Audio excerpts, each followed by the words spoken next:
Hi there, and welcome to your next best step. I'm Coach Janet J.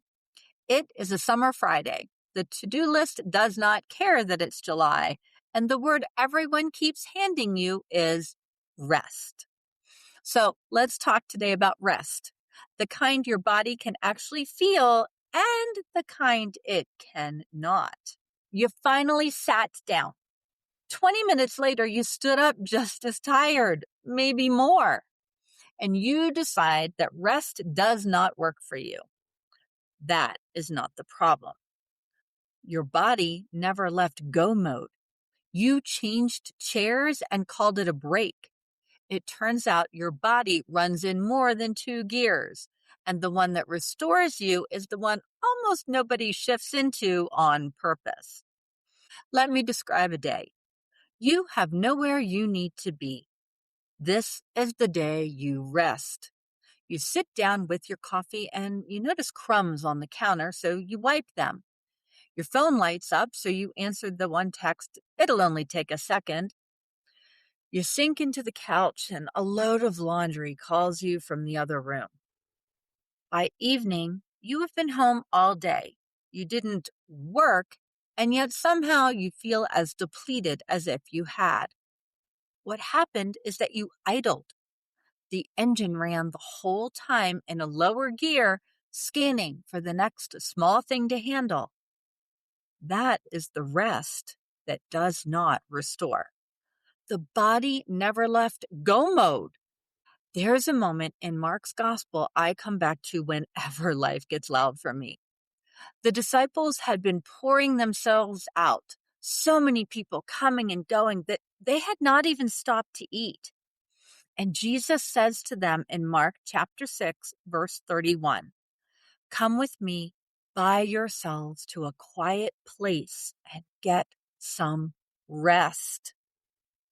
Notice what he prescribes: a different place, a change of state, out of the crowd entirely. He understands something about bodies that we forget when our list is long. You do not recover in the same gear that wore you down. In the 1970s, a Harvard cardiologist named Herbert Benson described what he called the relaxation response. Studying people who meditated, he found that the body has a built-in state, the parasympathetic gear, the opposite of fight or flight. Settle into it and your heart rate slows. Your breathing slows. Your metabolism drops in a way you can measure. It is real, a physiological gear, deep rest while you are wide awake. Yet it is not automatic. The body has to be allowed to drop into it on purpose. There's also a memory scientist named Dewar, whose work speaks right to this. Her team had people listen to a short story, then split them in two. One group sat with their eyes closed in a darkened room for about 10 minutes and did nothing. The other group played a spot the difference game for the same 10 minutes. A week later, with no studying in between, the group that had rested recalled significantly more of the story. Same story, same clock. The only difference was a window of waking stillness right after. Now, two caveats because I will always give it to you straight. The effect is modest and it has not replicated perfectly in every study. Though, when researchers pool the studies together, the benefits hold up. And this is a memory finding, so I'm not stretching it into a claim about your whole body. What it does show is solid. The brain keeps working during waking stillness, sorting and storing what the day handled as long as you give it the gap.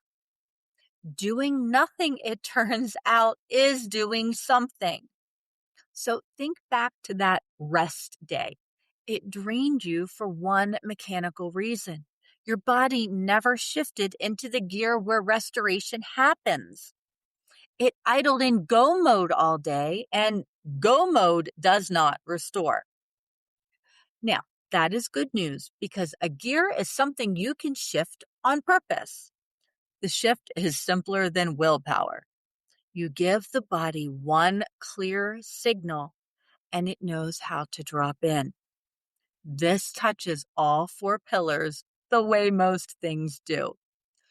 Physically, when you drop into that waking rest gear, your heart rate and your breathing ease, and the body moves into repair and restore mode, the work it cannot do while it is bracing. Mentally, that is the window Dewar's research points to, where the brain sorts and settles what the day piled on.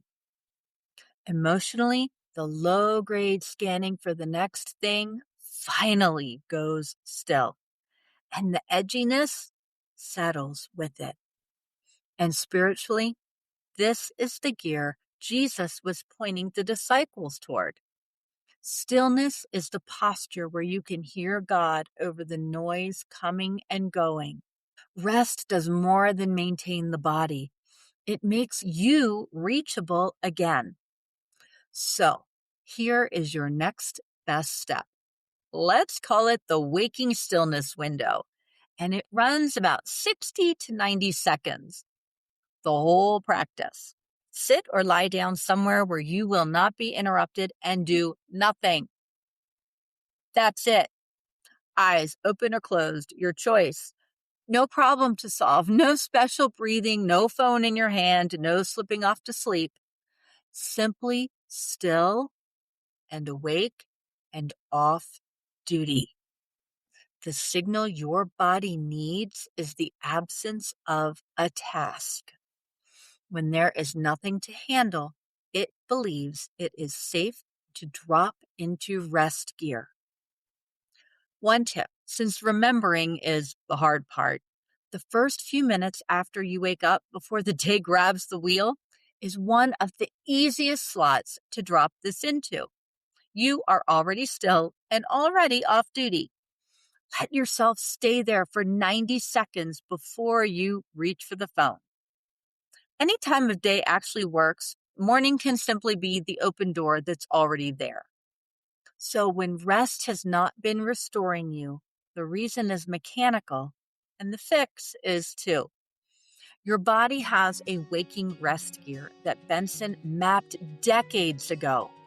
The brain does real restoring in stillness the way Dewar's work shows. And Jesus named the same truth when he called his friends away to rest for a while. 90 seconds of being still and awake and off duty is how you shift into that gear. Give your body the one thing it has been asking for, the absence of a task, and let it do what it already knows how to do. On Monday, we're getting into something a lot of us feel scrolling through July. Follow or subscribe wherever you are listening or watching so you don't miss an episode. I will see you Monday. Take your next best step.